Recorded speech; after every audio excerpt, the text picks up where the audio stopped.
Assalamu alaikum viewers and welcome back to my channel Study Law with Bushra.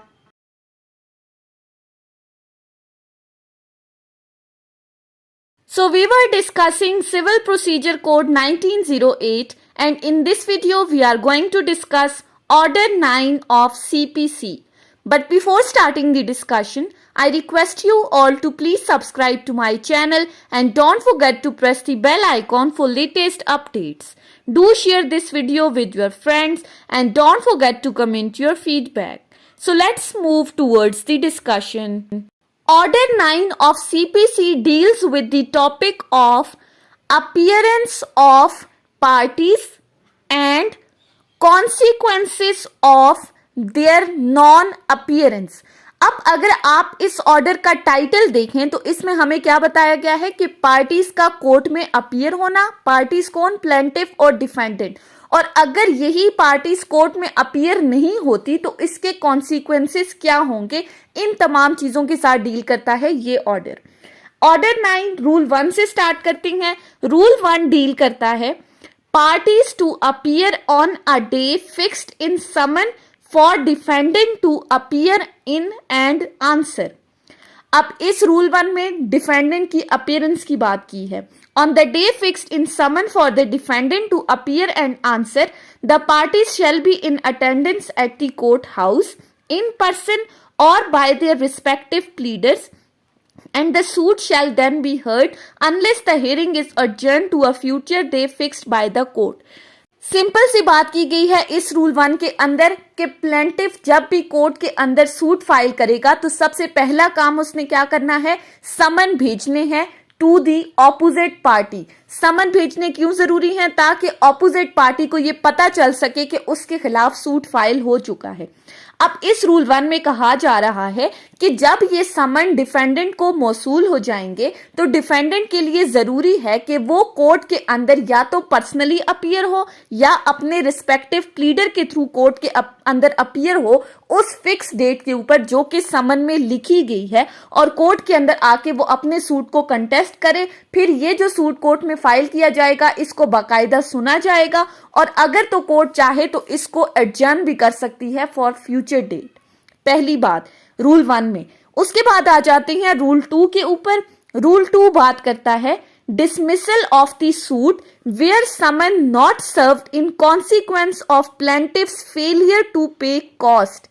अब title से ही जाहिर है कि सूट डिसमिस किया जाएगा किन बेसिस के ऊपर, जब प्लेंटिफ ने समन की फी कोर्ट में सबमिट नहीं की।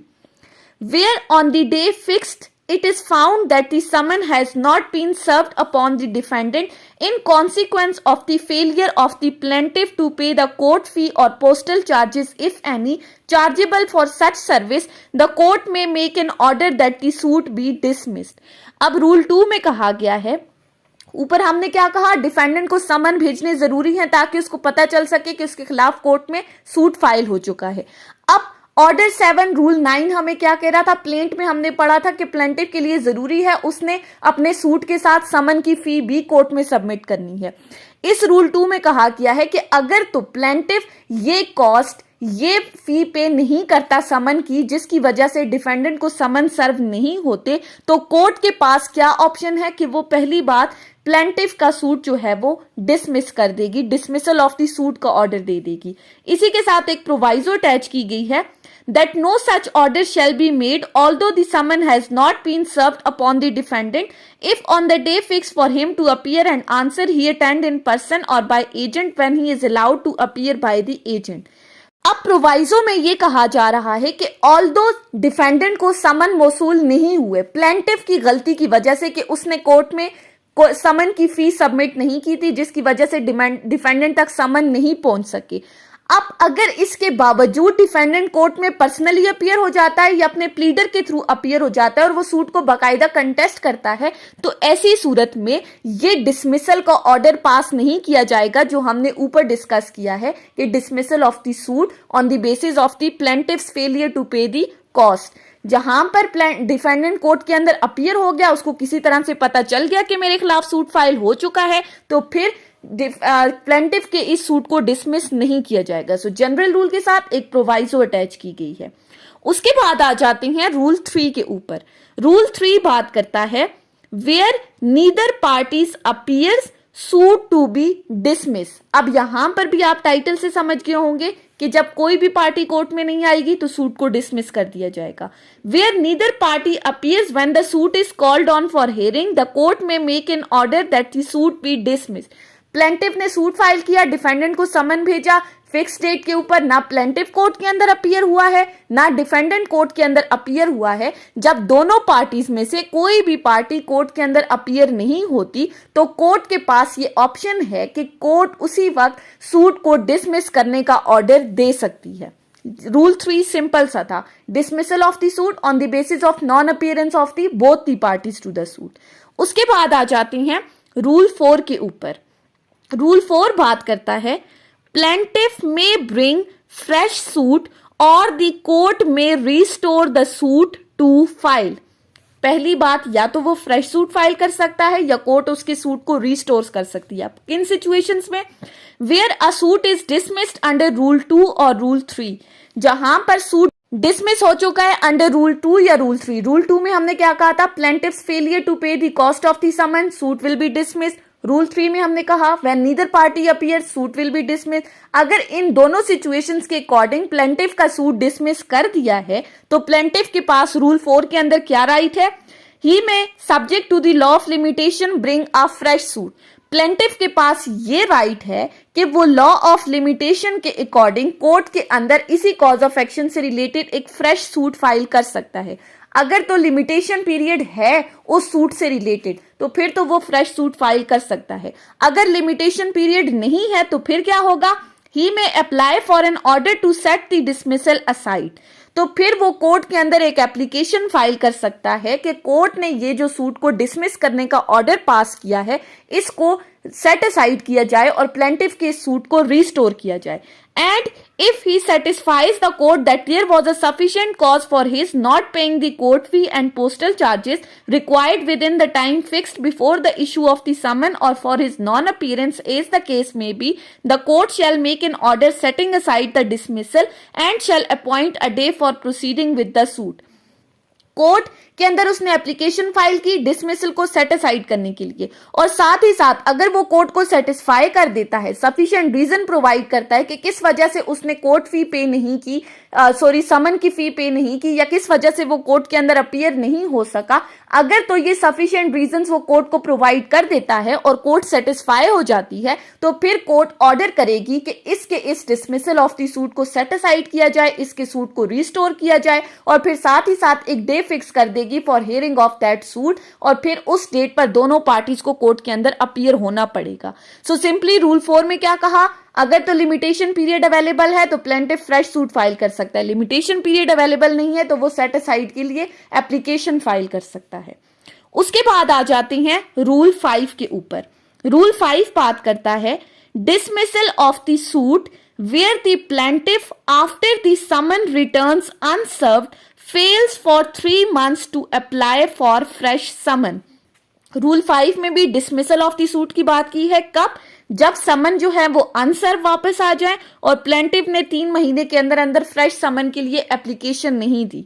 Rule 5 where after a summon has been issued to the defendant or one of the several defendant and return unserved।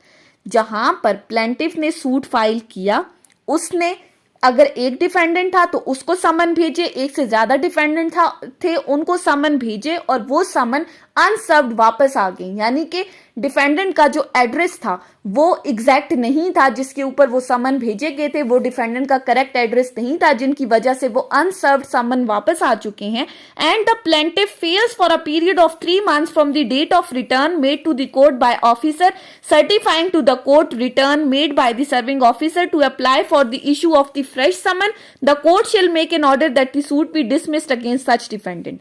अब यहां पर कहा गया है और प्लेंटिफ ने 3 महीने के अंदर अंदर कोर्ट को अप्लाई नहीं किया कि उसको फ्रेश समन इशू करने का ऑर्डर पास किया जाए। सिंपली इस रूल में कहा गया है कि जहां पर समन अनसर्व्ड वापस आ जाएं तो प्लेंटिफ के लिए जरूरी है कि वो 3 महीने के अंदर अंदर कोर्ट को अप्लाई करेगा from the date of the return, जिस दिन से समन रिटर्न हुए हैं उस दिन से आगे 3 महीने तक उसके लिए जरूरी है कि वो कोर्ट को अप्लाई करे फ्रेश समन के लिए। अगर तो वो 3 महीने के अंदर कोर्ट को अप्लाई कर देता है तो फिर कोर्ट उसका सूट डिसमिस नहीं करेगी। अगर तो वो 3 महीने के अंदर अप्लाई नहीं करता तो उसका सूट डिसमिस कर दिया जाएगा। लेकिन उस डिसमिसल के लिए कोर्ट को सेटिस्फाई करना जरूरी है, उस डिसमिसल से बचने के लिए। अब वो कैसे सेटिस्फाई करेगा? Number 1, if he has failed after using his best endeavor to discover the residence of the defendant, अगर तो वो कोर्ट को कह देता है कि भाई मैंने भरपूर कोशिश की थी लेकिन मुझे फिर भी नहीं पता चल सका कि डिफेंडेंट का एग्जैक्ट एड्रेस क्या है। Secondly, if he prove that the defendant is avoiding the service of the process, अगर वो कोर्ट को ये कह देता है कि डिफेंडेंट जानबूझकर अवॉइड कर रहा है, वो समन वसूल नहीं कर रहा। या तीसरी चीज, there is any sufficient cause for extending the time, in such case the court may extend the time for making such application for such period as it thinks fit.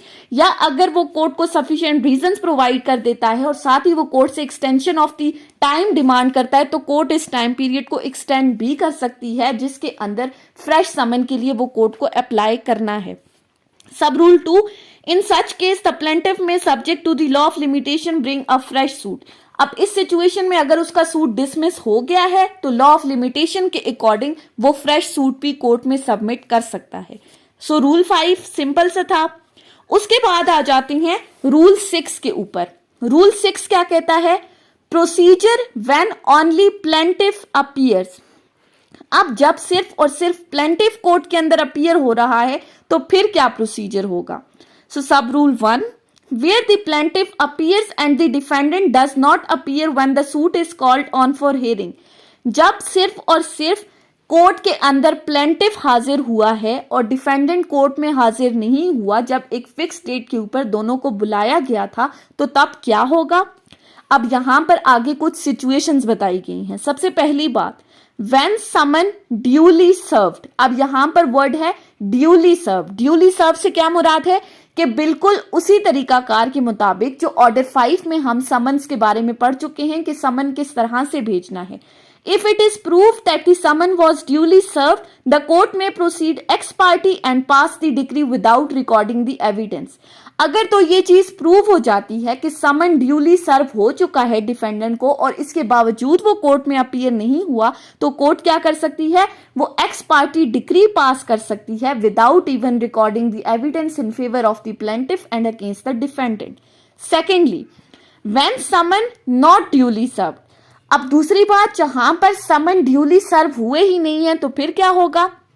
If it is proved that the summon was not duly served, the court shall direct a second summon to be issued and served on the defendant। अगर ये चीज prove नहीं हुई कि समन duly सर्व हुए हैं या नहीं, तो कोर्ट ऑर्डर पास कर सकती है कि डिफेंडेंट को सेकंड समन भेजा जाए और फिर वो बाकायदा एक डे फिक्स करेगी सूट की हियरिंग के लिए। Thirdly, when the summons served but not in due time। जब समन सर्व तो हो चुके हैं लेकिन ड्यू टाइम, जो टाइम पीरियड प्रोवाइड किया गया था कोर्ट की तरफ से, उस सफिशिएंट टाइम पीरियड के अंदर सर्व नहीं हुए, तो फिर क्या होगा?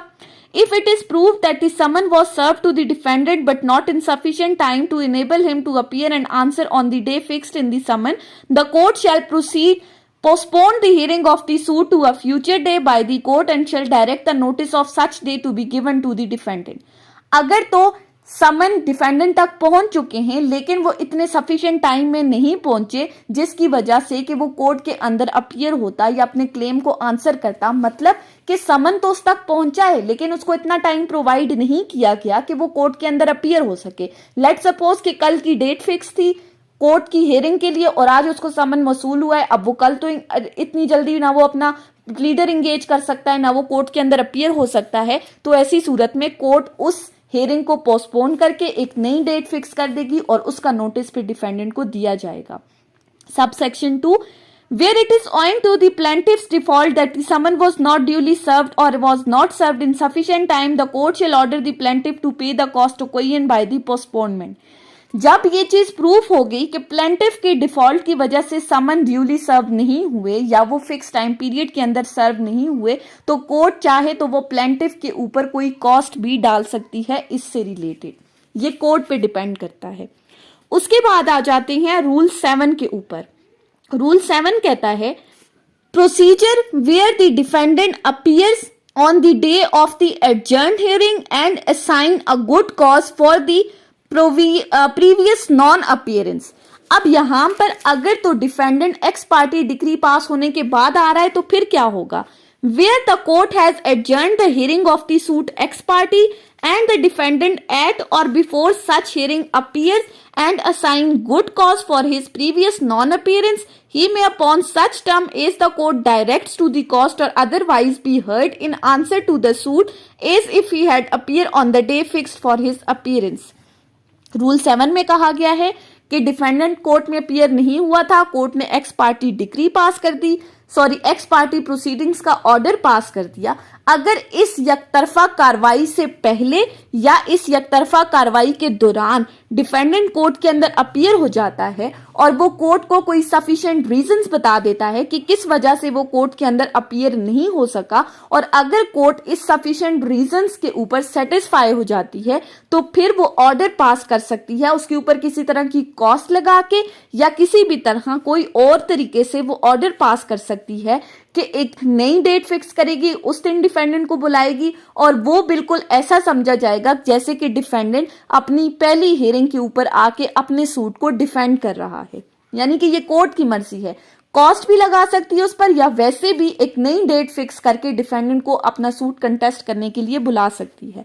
नेक्स्ट है rule 8, procedure where only defendant appears. अब जहां पर सिर्फ और सिर्फ डिफेंडेंट कोर्ट में आता है और प्लेंटिफ हाजिर नहीं होता तो फिर क्या प्रोसीजर होगा?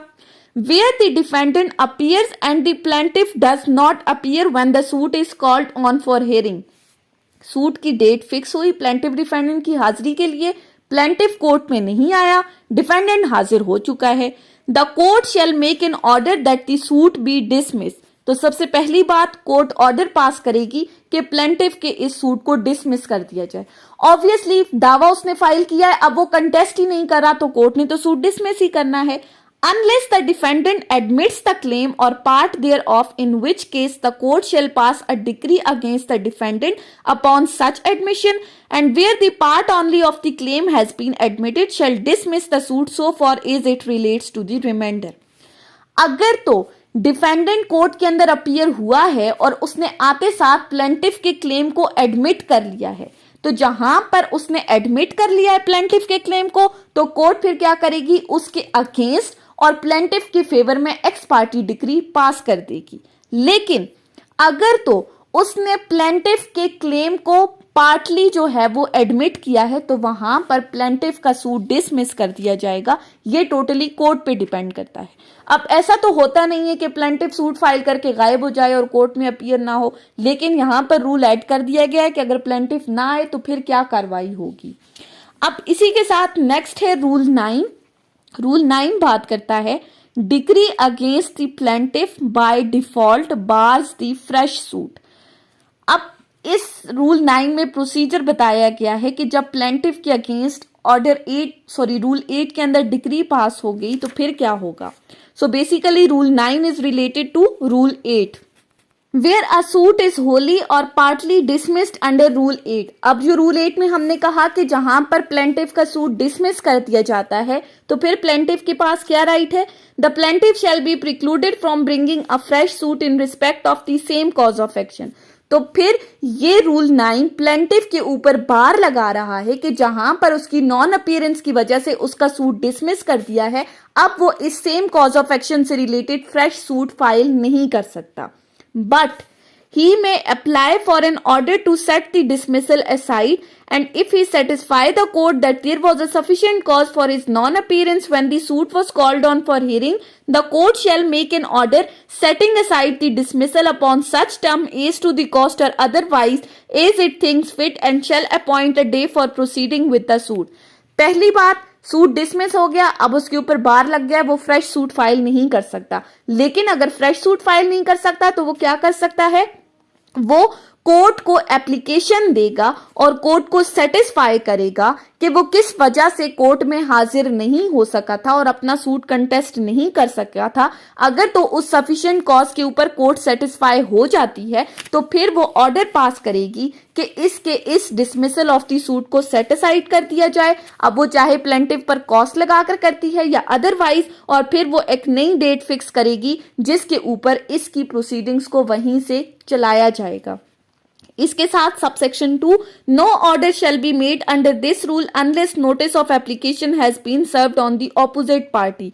अब इस ऑर्डर रूल के अंदर जो हमने बात की कि डिसमिसल को सेट असाइड करने का कोर्ट ऑर्डर पास करेगी, लेकिन ये ऑर्डर उस वक्त तक पास नहीं किया जाएगा जब तक कि ऑपोजिट पार्टी को नोटिस ना दे दिया जाए कि प्लेंटिफ का सूट रिस्टोर हो चुका है। नोटिस बाकायदा ऑपोजिट पार्टी को जाएगा कि ये डेट फिक्स हुई है, इस डेट पर आकर आप अपने सूट को कंटेस्ट करते हैं। सो शैल का वर्ड यूज हुआ है, मैंडेटरी प्रोविजन है, ऑपोजिट पार्टी को नोटिस देना मस्ट है।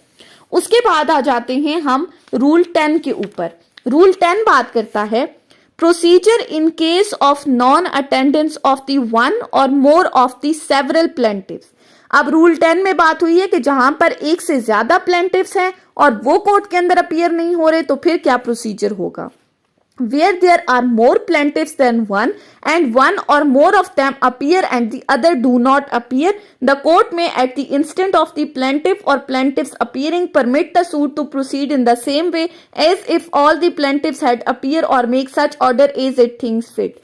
जहां पर एक से ज्यादा प्लेंटिफ हैं किसी सूट के अंदर और उन एक से ज्यादा प्लेंटिफ्स में से कोई एक कोर्ट के अंदर अपीयर होता है और बाकी कोर्ट में अपीयर नहीं हो रहे, तो रूल 10 कहता है कि कोर्ट के पास ये ऑप्शन है कि जो प्लेंटिफ्स कोर्ट के अंदर अपीयर हो रहे हैं वो उनको अलाउ कर सकती है, उनको परमिट कर सकती है सूट को कंटेस्ट करने के लिए, और ये सूट बिल्कुल उसी सेम वे में प्रोसीड किया जाएगा जैसा कि सारे के सारे प्लेंटिफ्स कोर्ट के अंदर अपीयर होके इस सूट को कंटेस्ट कर रहे हैं।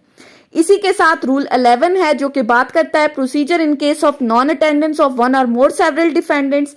Where there are more defendants than one and one or more of them appear and the other does not appear, the suit shall proceed at the time of pronouncing the judgment।